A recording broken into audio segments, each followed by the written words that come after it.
Sédomongbè Maouho Lo Holomi Lomi Dans Zipotwe Jaïfé Sédomongbè Maouho Flagbedi Do Fongbé Donumi do Sédomongbè Saint Valentin bikudo le wenu mokudo mekikon podo yeiko.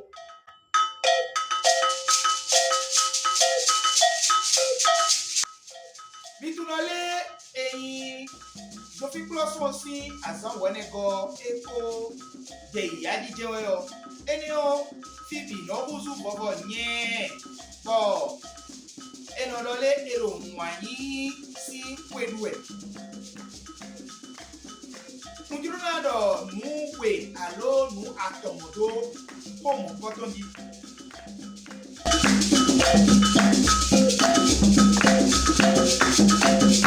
Mwanyo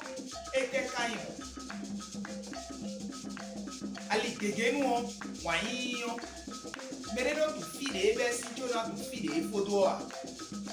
Me onsi nu na jetu eji komwe Mwanyo do ma owo ma me atonjiwe ekadodo Lokoyi mwanyi enono novi teti e lodo fileo Mwanyi eneo Novi tu epo wipo na utero kembonu Kentoa bojuro na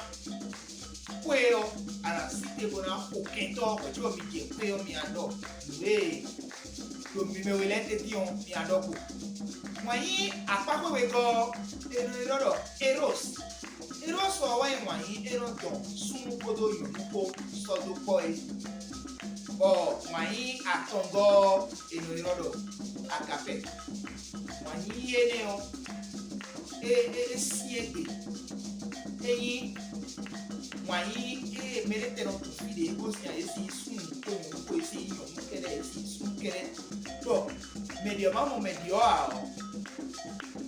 Alo medio siro te Bonu medio ton blea Medio kasi kite Bo medio siro blea Medio kasi kite Bo fiyo ama Ble da pa menu medio Nou mon koton Dan mewe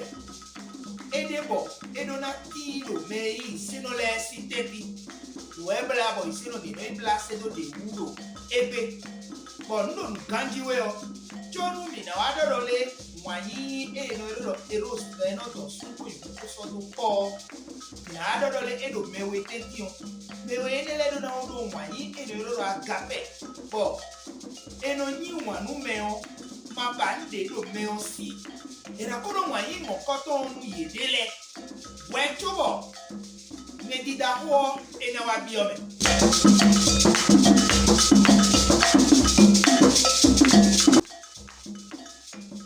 Ego ya ite mikonomo Emo meredo alipa fie kono Oje tem omwe Eno wuli mere kono So mere so nji kono Video kono mere mo deton Video kono mo deton Leko walo Mebede ma omoye Emena kokoro nuya Wene no yorole O elo Kamole kanyo mwe Elo iko yo mwe Alo elo sunu kwe Elo koganu sunu mwe Ome No eyan duo ero fofo dali nu me no emi duo era fofo dali nu iwe peto supo ko eda ere di on peko yi wato konu ko de di peko ya foto peko igba e ka mo debo ese potado ede di kompiria do le ma oto wa yin si wo gon ye glogbon di mimo nido ma o dan to le o awo vino kite bonoblo to fo eton Ile mi ako mi to leno do koko dayo we mlimlie no do manu na dayo de ti wo do ta bogere we oru ko eno ero kle jafon ma o blonde yo a o vilo no kite wo do blo jafon ton ko blo mo yo pe to leno nya boje a o vi blo yo me ma o edo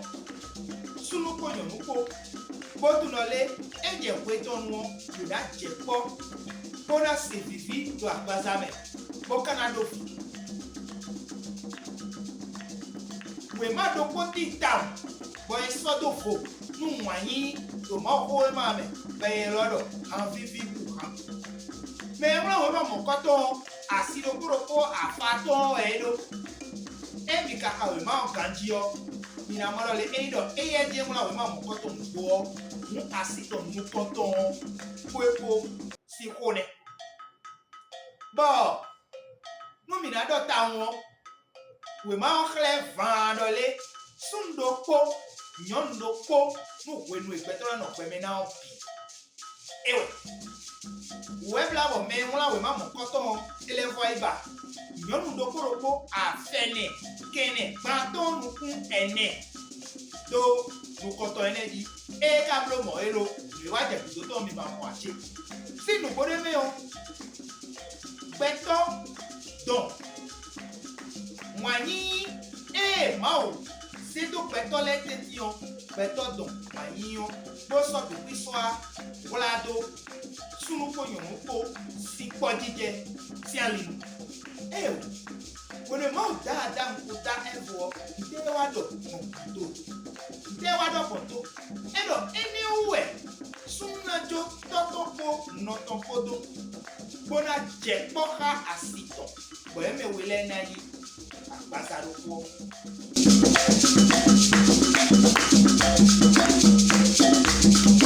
e do na blodo tito enio e do ablo ko do tito koto sunna jo toto podo no topodo e blodo e do na ko su bona ko pedeji bona ko na hede ko na kwalo nu we got of yobo elo na hede as nu kotone we go elo ina tedo asiton we ne o eso indo esa cosa ka kwa yero don esa poro o bude buje na ka osun na ido to alodo no esa poro mo ewe ina jo me do ni o esi go si ku ebe si le poro poro po we amo esa do no to si ato sanji alo fie no mo sue ko da si do fine o wa mo alo da si do fine o wa mo ko we wa je ku do to ewe no le na je ko ora tedo ide we ni o bo wayi me uti tedo to kodo ye ko alo no kodo e ko te da yo ina so bi go kodo me we go sun alo yun be na dawe o chobo apapwe we go je poto ne me no le ina no po bona yi asupasi ko na do asupasi ko kaka bo fina ton de ebe kion e da mi goromo a o bi to petole be pita do nu mo ko do yi e mo wo ka do ewe ndo wa sun do ko yon ko mo ede bi o je sikinu ede le di la lipa mo to ede bi o mo glo fi le po bono je po be je po pelu o e do mo le niwe emi na wa jo to emi to ko do ayi ka me odi e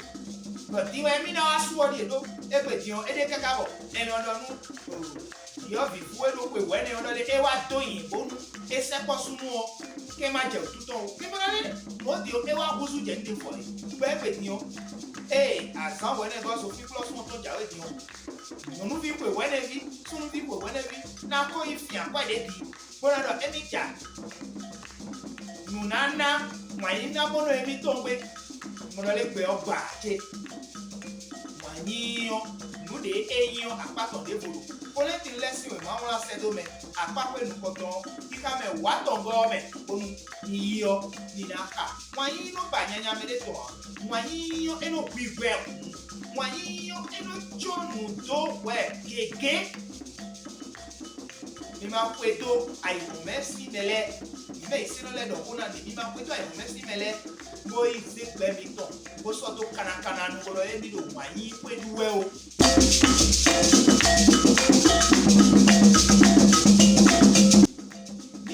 ni me makako tu Jesu ale o mi akunole Jesu me wani da ko fi o de to ma o ko do mi dole wani de ku kade bo dagba hu kan edo kaka lo ze gbeme to zo savona mu me eyi wana le o Jésus ni wanu gbe obi somo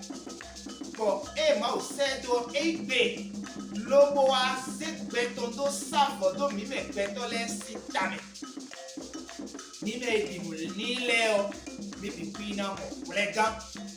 ko mi ko do mo ko na no po kaka soy kakasa